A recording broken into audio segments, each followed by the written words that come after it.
दोस्तों, अगर आप नौकरी करते हैं या फिर आपके घर में कोई नौकरी करता है तो आजकल एक शब्द बार बार सुनाई दे रहा होगा, फॉर्म 16।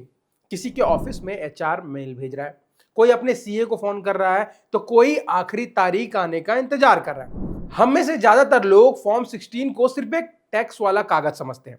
डाउनलोड किया, सीए को भेज दिया और काम खत्म।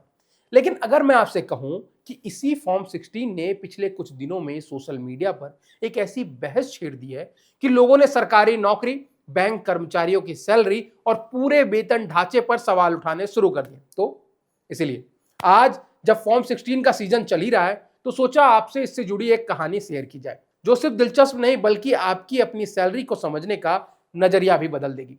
कहानी शुरू होती है एक वायरल स्क्रीनशॉट से। सोशल मीडिया पर एसबीआई के एक मैनेजर का फॉर्म 16 वायरल हो गया।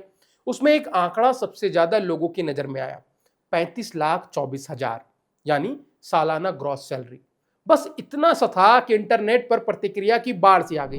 किसी ने लिखा कि सरकारी बैंक में इतनी सैलरी, किसी ने कहा कि हमने गलत करियर चुन लिया है। कुछ लोग सरकारी नौकरी वालों को भाग्यशाली बताने लगे, तो कुछ ने कहा कि अब समझ आया कि बैंक की नौकरी के लिए इतनी मारामारी क्यों होती है। एक स्क्रीनशॉट आया और लोगों ने पूरी कहानी खुद ही लिख ली। लेकिन यहीं पर एक सवाल पूछी, क्या किसी को भी फॉर्म 16 में लिखी हुई सैलरी का मतलब यही होता है, उतने ही पैसे हर महीने बैंक अकाउंट में आते हैं? अगर आपको लगता है कि जवाब हाँ है तो यकीन मानिए आप अकेले नहीं। भारत में लाखों लोग हैं जो यही मानते हैं और यही सबसे बड़ी गलतफहमी है। दरअसल जिसने ये फॉर्म 16 शेयर किया उसने खुद लोगों को समझाया कि 35 लाख रुपए देखकर निष्कर्ष मत निकालिए, क्योंकि जो राशि फॉर्म 16 में दिखाई दे रही है वो हमेशा आपकी इन हैंड सैलरी नहीं होती है। यानी जितना पैसा हर महीने आपके खाते में आता है वो उससे काफी अलग हो सकता है। और यहीं से शुरू होती है gross salary, CTC, take home salary की असली कहानी। देखिए, मान लीजिए कि किसी कंपनी ने आपको नौकरी पर रखा, आपने इंटरव्यू दिया, ऑफर लेटर मिला और उसमें लिखा था कि 20 लाख रुपए का पैकेज लग गया है। अब क्या होगा? घर में मिठाई बटेगी। रिश्तेदारों को पता चला तो उन्होंने भी कहना शुरू कर दिया कि वाह जी वाह, 20 लाख का पैकेज है। लेकिन नौकरी शुरू होने के बाद पहले महीने जब सैलरी अकाउंट में आई तो आपने देखा कि जितना हिसाब लगाया था उससे तो काफी कम पैसा मिला है। तब एचआर से पूछा जाता है कि सर बाकी पैसा कहां गया? और एचआर मुस्कुरा कर कहता है कि सर वो सीटीसी था, इन हैंड नहीं। यहीं से सारा कंफ्यूजन शुरू होता है, क्योंकि हम पैकेज सुनते हैं लेकिन उसकी संरचना नहीं समझते हैं। कंपनी जब कहती है कि आपका पैकेज 20 लाख है तो उसका मतलब सिर्फ वो पैसा नहीं होता है कि जो आपके हाथ में आएगा, उसमें कंपनी के ऊपर कुल खर्च शामिल होता है। यानी बेसिक सैलरी, अलग अलग अलाउंस, कंपनी की तरफ से जमा किया जाने वाला PF, medical benefits, leave, travel से जुड़े भुगतान और कई दूसरी चीजें उसी पैकेज का हिस्सा होती है।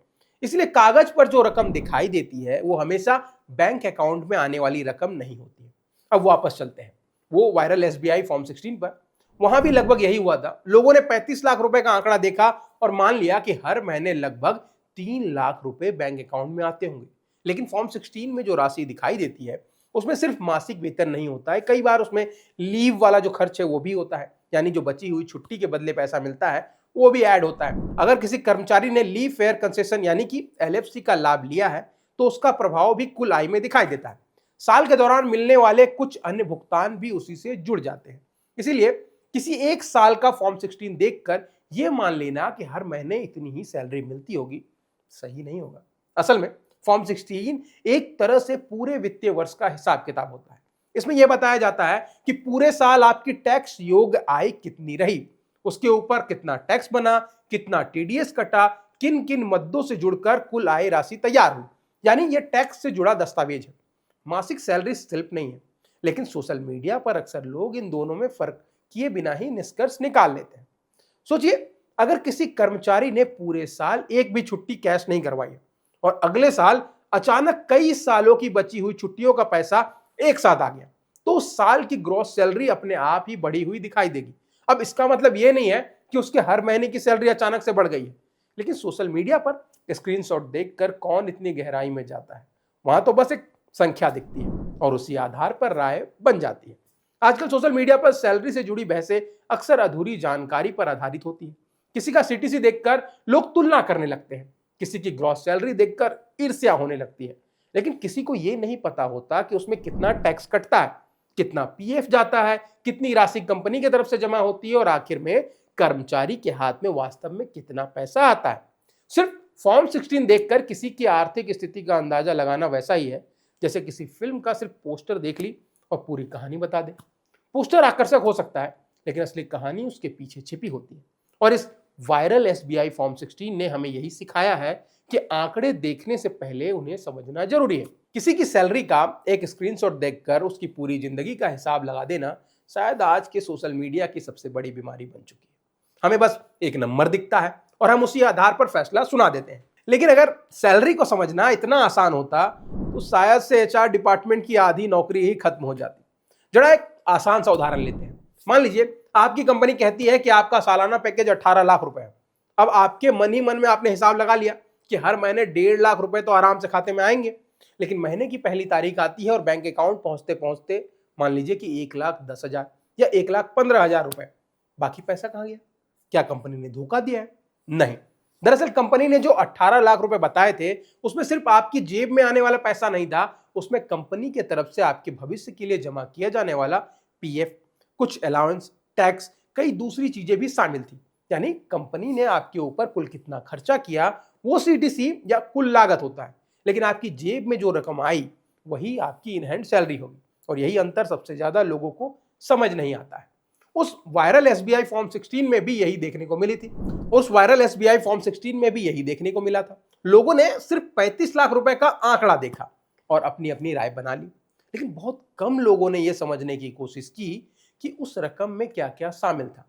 और शायद यही उस पूरी कहानी का सबसे बड़ी सीख है कि किसी भी आंकड़े को समझे बिना उस पर प्रतिक्रिया देना आज के दौर में सबसे आसान और सबसे खतरनाक काम है। वैसे अगर आप नौकरी करते हैं तो एक सवाल मैं आपसे पूछना चाहता हूं, आपने आखिरी बार अपने फॉर्म 16 को कब ध्यान से पढ़ा था? बताइए। सिर्फ डाउनलोड करके सीए को भेज देना और बात खत्म कर देना, या सच में कभी बैठकर देखा कि आपकी सैलरी किन किन हिस्सों में बटी है? कितनी बेसिक सैलरी है, कितनी एचआरए है, कितना पीएफ कट रहा है, कितना टैक्स जा रहा है, और आखिर में आपकी टैक्सेबल इनकम कैसे बन रही है? अगर जवाब नहीं है तो शायद इस साल आपको एक बार जरूर बैठकर इसे देखना चाहिए, क्योंकि जितना जरूरी पैसा कमाना है उतना ही जरूरी समझना भी है कि वो पैसा आखिर जा कहां रहा है। और यहां मैं सिर्फ टैक्स बचाने की बात नहीं कर रहा हूं, बात अपनी कमाई को समझने की है।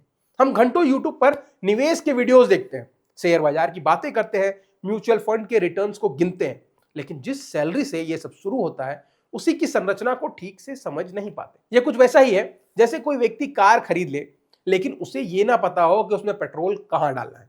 सोशल मीडिया का भी अपना एक अलग खेल है। वहां किसी ने करोड़ों का पैकेज लिख दिया, किसी ने 50 लाख का ऑफर लेटर डाल दिया, किसी ने फॉर्म 16 शेयर कर दिया और बाकी लोग खुद की तुलना शुरू कर देते हैं। लेकिन हर कंपनी का सैलरी स्ट्रक्चर अलग होता है, हर कर्मचारी की टैक्स प्लानिंग अलग होती है। किसी का पीएफ ज्यादा होता है, किसी का कम होता है, किसी को बोनस मिलता है, किसी को ईएस ओपीएस कोई ग्रेचुइटी का लाभ ले रहा होता है, तो किसी के पास वो सुविधा ही नहीं होती है। इसीलिए सिर्फ एक आंकड़ा देखकर तुलना करना अपने साथ भी अन्याय है और सामने वाले के साथ भी। दरअसल सैलरी सिर्फ एक संख्या नहीं होती है, बल्कि कई छोटे छोटे हिस्सों को जोड़कर बनती है। और जब आप उन हिस्सों को नहीं समझेंगे तब तक आपको हमेशा यही लगेगा कि सामने वाले की जिंदगी आपसे बेहतर है, जबकि सच्चाई अक्सर कागज पर लिखी रकम से कहीं अलग होती है। तो अगर इस बार आपके मेल बॉक्स में फॉर्म 16 आया है तो उसे सिर्फ एक पीडीएफ फाइल समझकर बंद मत कर दीजिए। 5-10 मिनट निकालिए, उसे पढ़िए, समझिए कि आपकी ग्रॉस सैलरी क्या है, टैक्सेबल इनकम क्या है, कितना टैक्स कट रहा है, कौन से अलाउंस मिल रहे हैं और आपकी असली इन हैंड सैलरी कितनी है। क्योंकि वित्तीय समझ सिर्फ करोड़पति बनने वालों को नहीं होती, बल्कि हर उस व्यक्ति के लिए जरूरी होती है जो महीने की पहली तारीख को अपने बैंक अकाउंट का बैलेंस चेक करता है। और अंत में इस वायरल एसबीआई फॉर्म 16 की कहानी हमें एक बहुत बड़ी बात सिखाती है कि हर चमकती हुई चीज सोना नहीं होती है, हर बड़ा पैकेज बड़ी कमाई नहीं होती है और हर gross salary in hand salary नहीं होती है। इसलिए अगली बार अगर सोशल मीडिया पर किसी की 30 लाख, 50 लाख या 1 करोड़ की सैलरी का स्क्रीनशॉट दिख जाए तो जलने से पहले एक सवाल जरूर पूछिएगा, ये सीटीसी है या ग्रॉस सैलरी है या फिर सच में इन हैंड सैलरी है। अब अगर आपको ये वीडियो पसंद आया है तो इसको लाइक करें और ऐसे ही वीडियोस के लिए सब्सक्राइब करें बजरबट्टू दुनिया को। मिलते हैं अगले वीडियो में अगले टॉपिक के साथ, तब तक के लिए नमस्कार।